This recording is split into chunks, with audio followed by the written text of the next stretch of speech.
প্রাপ্তবয়স্ক ছেলে মেয়ে যদি সাক্ষী রেখে একে আরেকজনকে কবুল করে নেয় তাহলে কি তাদের বিয়ে হয়ে যাবে? যদি বলে আমার মেয়েকে দিলাম। দেখেন, আল্লাহ মাফ করুক, শয়তান যে কতভাবে বিভ্রান্ত করে, এবং এই সমস্ত প্রশ্নগুলো শুনে আমাদের অনেক ভাইরা বলেন এই সমস্ত আলতু ফালতু প্রশ্ন করে। আরে ভাই, আপনার কাছে আলতু ফালতু প্রশ্ন হতে পারে, ওই বেচারার কাছে এই প্রশ্নটা অনেক গুরুত্বপূর্ণ হতে পারে না?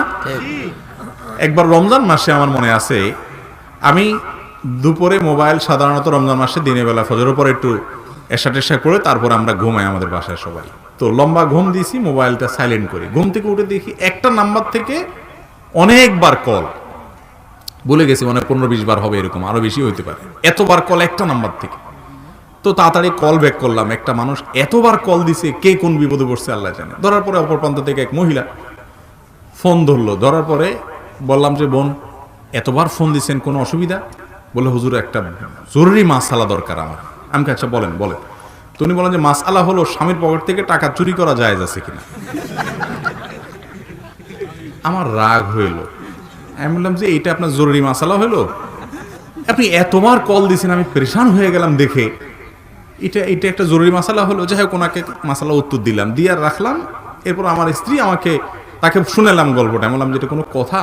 এটা বলে জরুরি মাসআলা হলো। মানুষ যে কি এতবার কল দিল একটা কথার জন্য, সোজা কথার জন্য। এটা তখন আমার স্ত্রী আমাকে বলল যে তোমার হিসাবটা ভুল হচ্ছে। আমি বললাম কেন?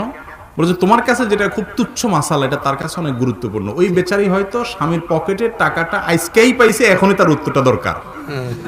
হয়তো আগে কখনো তার স্বামী এত বকিল পকেটে টাকা টুকা রাখে না, চান্সটা সে আজকে পাইছে। এখন তুমি মাসালা জায়েজ বললে সে নিতে পারে। বেচারির জায়গাটা দেখার চেষ্টা করো, তুমি তোমার জায়গা বসে উত্তর দিলে হবে না। তো আমাদের কাছে অনেক ভাইরা প্রশ্ন করেন, এমন প্রশ্ন যে প্রশ্নটা আমাদের অনলাইনে ফেসবুকে অনেকে কমেন্ট করে, এটা কোনো প্রশ্ন হলো? ভাই, কোন প্রশ্নকর্তার প্রশ্নকে ছোট করার সুযোগ নাই। সে জানে না দেখে তো প্রশ্ন করছে বেচারা। কত রকমের প্রশ্ন আছে, সব প্রশ্নই গুরুত্বপূর্ণ, কোনো প্রশ্নই অগুরুত্বপূর্ণ না যদি কেউ জানার উদ্দেশ্যে করে থাকে, কারণ তা জানার কমতি থাকতে পারে। যাই হোক, মূল কথা হলো যে ভাই, কোন যুবক যুবতী, অনেকে আছে, অনেক যুবক যুবতীর শয়তান এসে প্রবোধ দেয়। শয়তান তো নানাভাবে বুঝায় যে মুসলমানের সন্তান, জেনা তো করবে না, হারামে তো যাবে না। তো বলে যে ঠিক আছে, নিজেরা বিয়ে পড়ে নেয়। কিভাবে বিয়ে পড়বি? বলে এই দুই কাঁধে দুই ফেরেশতা আছে না, দুজনটা সাক্ষী রাখ। এরকম করে কিন্তু অনেকে। আমার কাছে অনেক প্রশ্ন আসছে এরকম, যে অনেকে নাকি এরকম করে, দুই কাঁধে দুই ফেরেশতারে সাক্ষী রেখে বিয়ে করে। আবার অনেকে বলে যে আসমান জমিনরে সাক্ষী রেখে বিয়ে কর, আল্লাহরে সাক্ষী রেখে বিয়ে কর। এখন আবার দেখলাম যে তারা নিজেরা নিজেদেরকে হয়তো সাক্ষী রেখে বিয়ে করার কথা মনে প্রশ্ন করছে। এগুলোতে বিয়ে হবে না। এগুলো শয়তানের শয়তানি। আপনাকে নেক্সট শুরুতে শয়তান ধোঁকা দিচ্ছে, জেনা হবে। বিয়ে হতে হলে দুইজন প্রাপ্ত বয়স্ক পুরুষ, আপনি পুরুষ প্রস্তাবক পাত্র, আপনি সাক্ষী হবেন না, আপনি তো নিজে প্রস্তাবক। যে প্রস্তাব দিবে, যে কবুল করবে, তাদের বাইরে আলাদা দুইজন প্রাপ্ত বয়স্ক পুরুষ কি হইতে হবে? সাক্ষী হইতে হবে। সাক্ষী ছাড়া বিয়ে বিশুদ্ধ হবে না। শুধু সাক্ষী হইলেই হবে তা নয়, আবার বিয়ের জন্য আরো যে বিষয়গুলো আছে সেগুলো সম্পাদন করতে হবে। লুকোচুরি করে, দুই নম্বরই করে বিয়ে করবেন। আরে যুবক, জীবনে একটা বিয়ে, কেন দুই নম্বরই করে সেটা কালিযুক্ত করবেন? সুন্দর করে করবেন, পয়সা করে কামাই করেন। আর বিয়ের যে প্রেম শয়তান সৃষ্টি করে, এটা আপনাকে বিপদগামী করার জন্য করে। মুসলিম যুবকের তারুণ্যকে ধ্বংস করার জন্য ইবলিসের সবচেয়ে বড় পথ, হাতিয়ার হলো এই জেনার পথ। এটা থেকে বেঁচে থাকা আজকাল কঠিন হয়ে গেছে। সংগ্রাম করতে হবে এবং জমায়ে রাখেন নিজের ভালোবাসাকে, বৈধ ভালোবাসার সময় ব্যবহার করার জন্য। আল্লাহ তাআলা আমাদেরকে তৌফিক দান করুন। তাহলে এরকম নিজেদেরকে নিজেরা সাক্ষী বানাতে না, বিয়ে করলে কি হবে না? বিয়ে বিশুদ্ধ হবে না। আউটসোর্সিং এর টাকা দিয়ে কোরবানিতে অংশগ্রহণ করা জায়েজ হবে কিনা এবং আউটসোর্সিং টাকা হালাল কিনা? আউটসোর্সিং বা ফ্রিল্যান্সিং এর যে উপার্জন, এটা হালাল কিনা? এর উত্তর হলো যে মৌলিকভাবে এটা হালাল।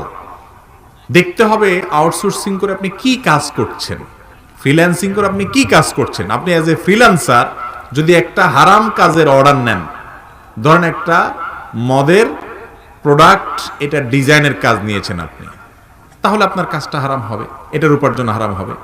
আপনি একটা পোশাকের ডিজাইনের কাজ নিয়েছেন, আপনার কাজটা, পোশাকটা হালাল পোশাকের ডিজাইনের কাজ নিয়েছেন, আপনার কাজটা হালাল হবে।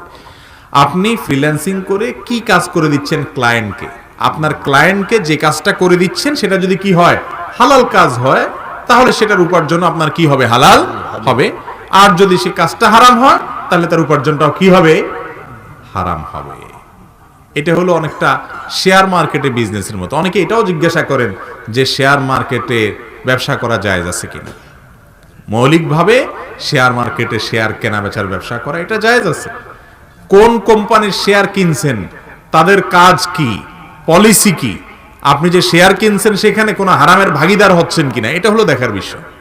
কথার কথা একটা কোম্পানি একটা বৈদ্যুতিক আইটেম উৎপাদন করে, তা আপনি সেই কোম্পানির শেয়ার কিনছেন, তারা বিদ্যুতের বিভিন্ন আইটেমগুলো উৎপাদন করে করে এগুলো বিক্রি করে, সেই কোম্পানির শেয়ার কিনছেন কিনা, জায়েজ। এটা বেচাও কি জায়েজ।